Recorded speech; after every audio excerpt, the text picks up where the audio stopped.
Boone Whitaker stood frozen in his doorway, coffee mug trembling in his weathered hands. The November wind howled across the Wyoming plains, rattling the shutters of his isolated ranch house. 30 years in this desolate territory had taught him silence meant trouble, and the silence of the tiny bundle on his porch was deafening. The infant, no older than a few weeks, lay wrapped in a faded blue blanket, a shock of dark hair peeking out. A yellowed note was tucked beneath its tiny fist, worn as if carried for miles. Boone's eyes scanned the empty horizon, searching for any sign of who'd left this child. His mind raced back 5 years to a night of screams and flames, to the small wooden cross he'd carved for his son's grave. Sarah's voice echoed, pleading for him to save their boy. He'd failed then, and the weight of that failure had driven him to this self-imposed exile. Now, this baby, Samuel, the note called him, threatened to unravel the walls he'd built. The note's desperate, shaky handwriting read, "His name is Samuel. You're the only one who can keep him safe. They're coming for me, but they don't know about you. Please, he's all I have left." The mug slipped from Boone's grip, shattering on the porch. Samuel's pale blue eyes fluttered open, far too old for such a young face, stirring memories of someone Boone had buried deep. The handwriting, he'd seen it before, in letters he'd burned years ago, from a woman who'd torn his world apart. Thunder rumbled as dark clouds gathered, an omen. Samuel's tiny fingers gripped Boone's thumb, strong for a child so small, as if he knew survival depended on holding on. 3 riders were already approaching, their intent far from friendly. Boone carried Samuel inside, his mind spinning. The cabin, built as a fortress against the world, now felt like a trap.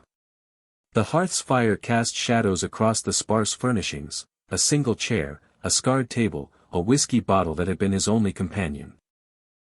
Samuel stirred, making soft, hungry sounds. Boone's chest ached with a familiar pain, the same he'd felt holding his son as fever claimed him. He'd sworn never to open himself to such loss again, but the note's warning haunted him, "They're coming for me." Who, and why had this woman trusted a broken rancher to protect her child? Boone set Samuel on the bed and scanned the landscape through the window. The storm was closing in, perfect cover for trouble. The baby's cries grew desperate. Boone picked him up, surprised at how natural it felt, his body recalling how to soothe a child. Those pale blue eyes, Elena's eyes, stared up with unsettling trust. Elena Blackwood, the woman who'd vanished from his life before Sarah, before everything fell apart. Her handwriting on the note confirmed it. This wasn't random, it was tied to a past he tried to bury. Hoofbeats echoed through the storm, 3 riders, moving fast but calculated. Professionals. Boone wrapped Samuel tightly, placing him in a wooden crate behind the oak table, a makeshift shield. His rifle, loaded and ready, stood propped against the wall. Old habits from a life of violence resurfaced as he prepared for what was coming. Through the window, Boone saw the riders emerge from the rain, 2 large men flanking a smaller figure in a long coat. Their careful spacing and use of the storm's cover screamed danger.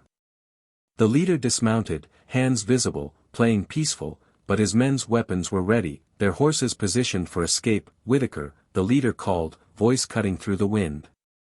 "We know you're in there. We just want what doesn't belong to you." Boone's blood ran cold. They knew his name and about Samuel. The woman's fears were real, and his hiding place wasn't as secret as he'd thought. "Don't know what you're talking about," Boone shouted, positioning himself for cover. "Just a man weathering the storm." The leader laughed, humorless. "Peace? That's funny coming from you. Hand over the child, and nobody dies tonight." That voice, Marcus Kane, a hired gun for cattle baron Harrison Blackwood. Boone recognized the cadence, triggering memories of a life he'd fled. Elena was Blackwood's daughter, the woman who'd left him with a letter that shattered his world. If Samuel was hers, those pale blue eyes suggested he was also Boone's son. "I know you, Marcus," Boone called, finger on the trigger.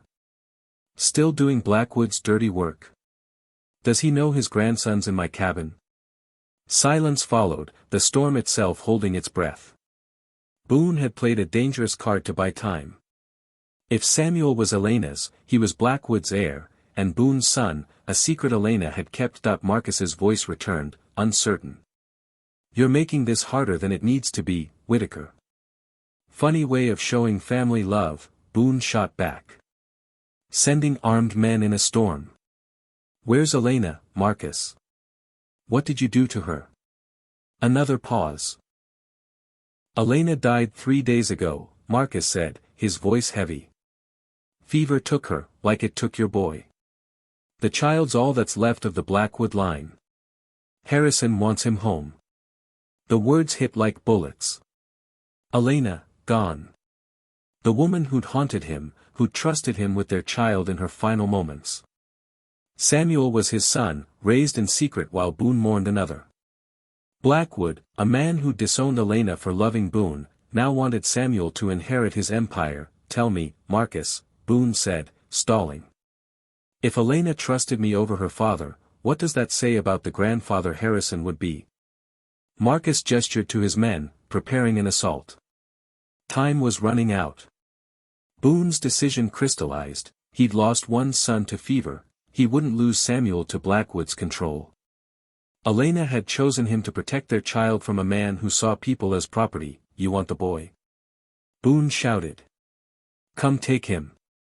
Marcus's whistle signaled the attack. The riders split, approaching from different angles. Boone anticipated Marcus's old flanking tactic. The first rider fired through the window, glass exploding inward.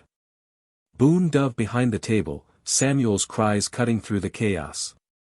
He fired back, hitting the rider in the shoulder, sending him sprawling. One down, but still dangerous, the second rider attacked the back, splintering the door. Boone positioned himself, pistol ready. The door burst open, and he fired twice, dropping the man. 2 down, but Marcus remained, the real threat. You couldn't save your wife or son, Marcus taunted from the darkness. You couldn't save Elena. You think you can save this boy? The word stung, but Samuel's presence gave Boone purpose. Elena didn't need saving from me, he replied. She needed saving from her father, like this boy does. A shadow moved past the window. Marcus was circling, probing for weaknesses. He spoke again, voice closer. Blackwood's dying. Cancer. That boy's his only legacy. You're condemning him to a drunk's life instead of an empire. The accusation hit hard. What could Boone offer Samuel? A lonely ranch, a past steeped in violence. Yet Elena's note echoed, you're the only one who can keep him safe. She'd chosen love over control. A creak behind him. Boone spun to find Marcus in the doorway, gun aimed at his chest. Drop your weapons, Marcus said. Nice and slow. Boone calculated. Marcus was too far to rush, too close to miss. Samuel lay vulnerable between them. This isn't what Elena wanted, Boone said. Marcus's face twisted. Elena's dead because of you. She ran from her father, and that fever killed her. You put her there. Boone's heart wavered, but he saw Samuel's eyes, Elena's eyes. She ran because she was pregnant, he said. She knew Blackwood would control their child like he controlled her. Marcus's hand trembled, the truth sinking in. The standoff stretched, Samuel's soft breathing the only sound. Boone knew protecting his son meant becoming the man he'd sworn to leave behind, a man who'd fight to the death for family.